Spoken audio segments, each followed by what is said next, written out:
Here's a twisted story for you. A former Major League Baseball star, Ben Zobrist, claims Zobrist. Thank you very much for that. Go Cubs. Okay. Yeah. He claims his wife was having an affair for nearly a year with their pastor. He's now suing that man, who has since left the church for $6 million. The baseball player claims he took time off away from playing for the Cubs to work on his marriage. All the while, the pastor and his wife were carrying on a relationship. I know.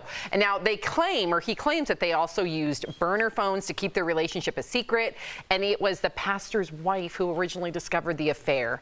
Wow. Al, what do you make of the player's lawsuit? Do you think that he has grounds here?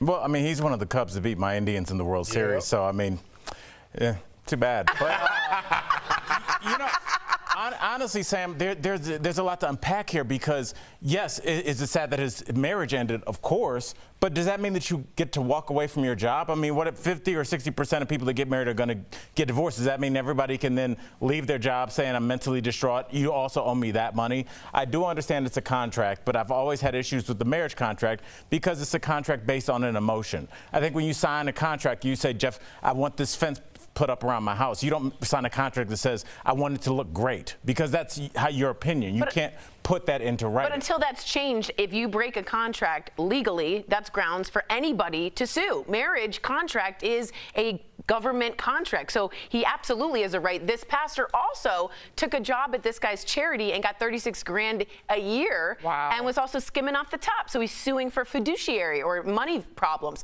This guy allegedly, this guy is a total, he will lose this case. He should be banned from the church. Shame, shame, shame. Totally. Yeah. Yeah, and he's the one pointing his finger at everybody else. Look at yourself in the mirror. And I'm all for him suing, and I'm not a litigious person.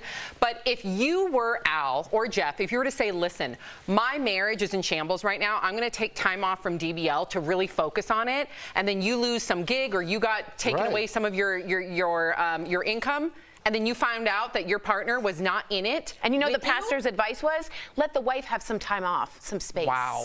That was the advice. Well, I mean, I think, you know, Al, you always talk about hit him where it hurts, right? And that's their pocket.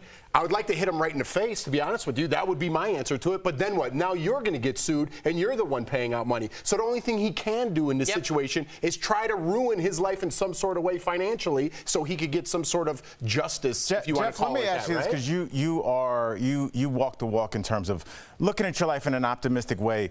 Do you think it would be better for him to just walk away? Because if he doesn't walk away, he's still in this marriage. He is a rich man. He is a good looking young baseball player that has his entire life ahead of him. If he gets into this is going to be 2 or 3 years of reading. Dude, he got burned. This is emotional distress. So then why sit in it when you can get up and walk? Because somebody sometimes wants justice. What is he, Batman? He ain't even justice. He needs a new girlfriend. His heart was broken from a guy that suggested he spend less time with his wife, and he's doing the wife. That's ridiculous. Well, look, I mean, it happened. So unless you want to get, you just said it. It's happened already. Like the money, I don't think he's going to need it. He's a multimillionaire anyway. But when you want to hurt them, listen, maybe I'm too vindictive of a person, but I'd want to hurt them in some way. Since I can't put my hands around his neck, you got to do something to make this guy's life a little. Download a dating app. There's consequences. You're going to this guy for advice, and in the meantime, he's sleeping with your wife. Manipulating. But he's working at your charity, Al. You wouldn't feel Sam, like it's already happened. It already happened, and it's terrible. But you can either. Where's consequences? We talk about consequence culture. Where's the pastor's consequences then? If Al Jackson's just gonna be like, Look, like, come on now. Your baseball career's over. That's on him. He walked away from the Cubs. He walked away. I'm just saying he still has his whole life ahead of him. Marriage. Wow, take it easy. I was just taking the other side. I feel like we're gaining up a little. No, look. He likes it. I love it, by the way. I love Al. Al and I are so alike. Okay. Sam, can I ask you a question? Am I dressed like a black Candyman in the 40s? No.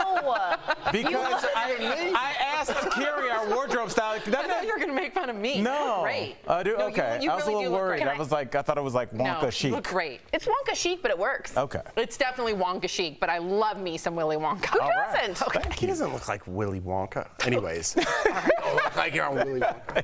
I just watched that movie the other day. Holds so up. good. Really good. 7. It holds up.